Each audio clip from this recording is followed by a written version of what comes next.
Good morning, everybody. I'm here with Cristina Nestares, who has just been successful in her new job role. Is that right, Cristina? Yes, that is correct. As head of UK car insurance operations, so well done. Firstly, on behalf of customer services, can we just wish you all the best in the future? Thank you. The reason that Cristina is here today is that she has spoken on behalf of customer services management programme Think Differently before. She's attended talks in Cardiff and Swansea, and some of the lessons we learned within that session are still being used on the floor right now, and that's the whole reason that I brought Cristina in today to ask her some questions about that session. So if you're ready, Cristina, I'd like to start. Okay. Okay, perfect. So the first question I'd like to ask you, and all of these questions goes towards your development, is what 3 management lessons have you learned in your career that have always kept you moving forward? Ashley, let me start by saying thank you so much. It's very nice for me to be here today. I appreciate what you're doing. I think, in particular, all the training efforts that you're doing in CS is particularly strong. I was very impressed when I did last year a visit to the department, and everything that I hear from CS is very good. I love the fact that you're constantly working on initiatives to be even better. So thank you for inviting me. Nice. Regarding your questions, management lessons, I'm learning every day, Ashley, so I don't think I'm gonna give you the final recipe. Okay. It's work in progress. But 3 things that help me. The first one is stay focused.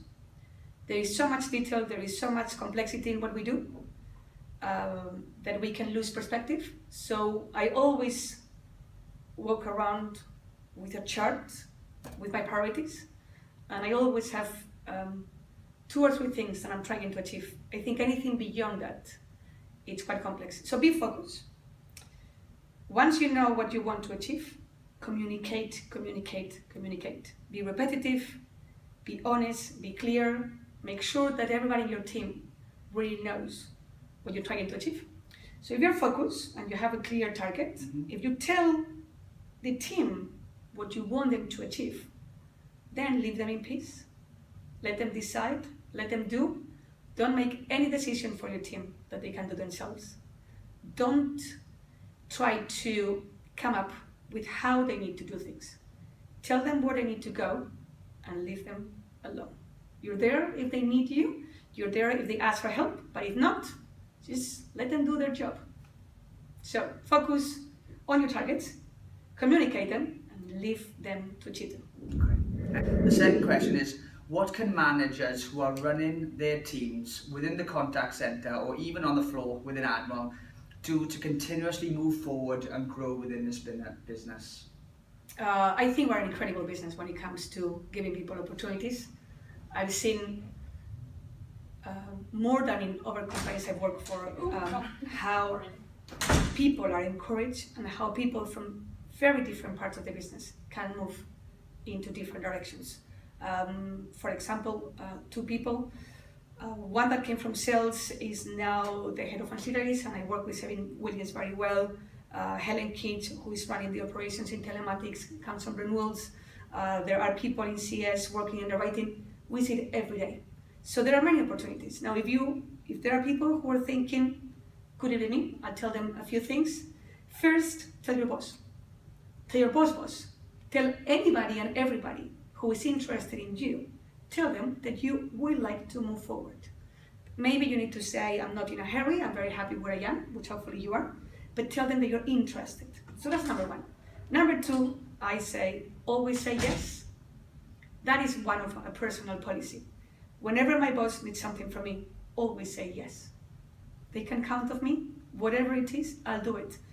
Maybe sometimes it's a bit silly, but I think it has pushed me to go forward because my boss could always rely. Okay. So if you tell your boss, I want to progress, but also you tell them, I'm going to do whatever you tell me to do and I'm going to deliver, then it's much more easier that they think about you next time there is an opportunity. And the last thing I'll say is, you are the owner of your destiny. So if you want to move up, push it, work on it, and make it happen. Don't stay sitting down and waiting for people and opportunities to come to you. Thank you. Should we stop it for now?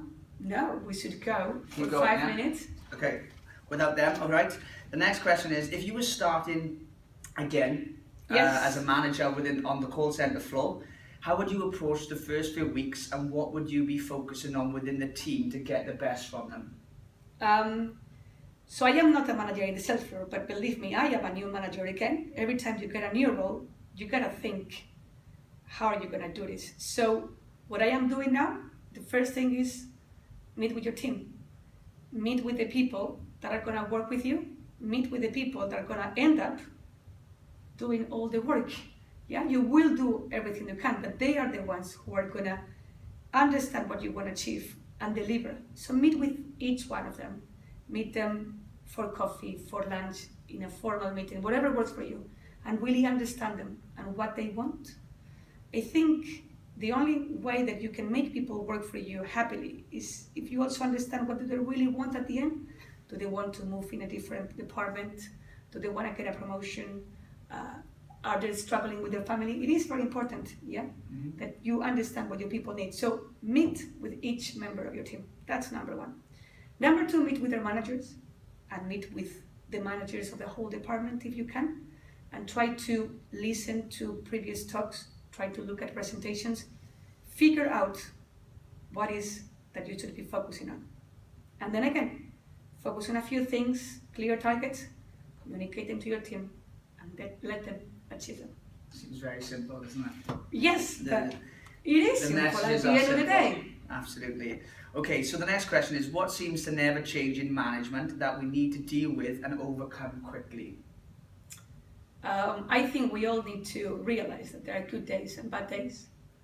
That our brain is trained to remind us all the time of the bad days.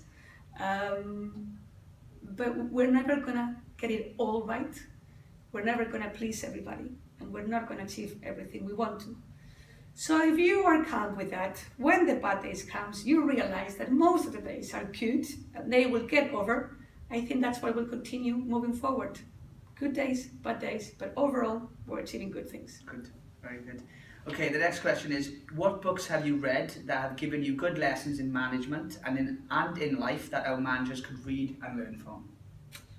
I was very lucky because Henry Engelhardt, who has been my boss for 10 years, loves reading books, and he used to get books and pass it to me, and I was very lucky. So I remember The Art of Persuasion, which is how to let people realize that actually they want the same thing that you want. And Henry was a master of doing that. But it's also Secrets of Closing a Sale. I also thought that was particularly good. The Happiness Element was one of the latest books he gave me. And then one that I particularly love, it's called The 4-Hour Work Week. And that was given to me by Martin Corriet, the head of Confuse. And it helps me to remember every day how focused you have to be and how efficient. Because I don't think we're here to work all the hours of the day. I think we're here to have a good balance and achieve as much as we can. Yeah, absolutely. And I think our managers within customer service, they believe that sometimes going the extra hours is what counts. But I think it's important to really improve on that efficiency. But knowing, again, what your goals and your focus is to achieve that. Ashley, what counts is the results. You keep your team happy, you achieve the results, and your customers happy. If you achieve that in 10 hours, I'm sorry for you, because if you can achieve it in 7, go home. Yeah, absolutely. Okay, and just to finish, can you offer your personal wisdom on what's worked for you in business, and how have you managed to always stay ahead of the curve and get to where you are? Wow, I'm not sure I've always managed to stay ahead of the curve. I think I've been chasing the curve a lot, but I think I don't have any special recipe. Work hard, play hard. I'm very lucky, I enjoy what I do. I come to work every morning and I'm very happy, and I just want to make things happen. I want our staff to be as satisfied as possible. I want the customers to be happy, and I want to improve our bottom line. So, no secrets. If you enjoy what you do, you'll do a better job. And I love this company and I love my job. That's brilliant. And I think one of the lessons that we've learned here from Cristina, and you learn throughout business, is one of the most simple messages, and that's working hard. And you can't underestimate what that does for you, can you? I completely agree, Ashley, but can we say work hard, play hard? Play hard, absolutely. Well, that's it for the talk with Cristina today. This will be available for you now online for the next few months. and you can come on here at any time and see what Cristina has to offer you moving forward. But again, on behalf of customer services, thank you very much, Cristina, for your time today. Thank you, Asim. Thank you. In one take, just like that. Job done. Thank you Sorry very for much. delaying.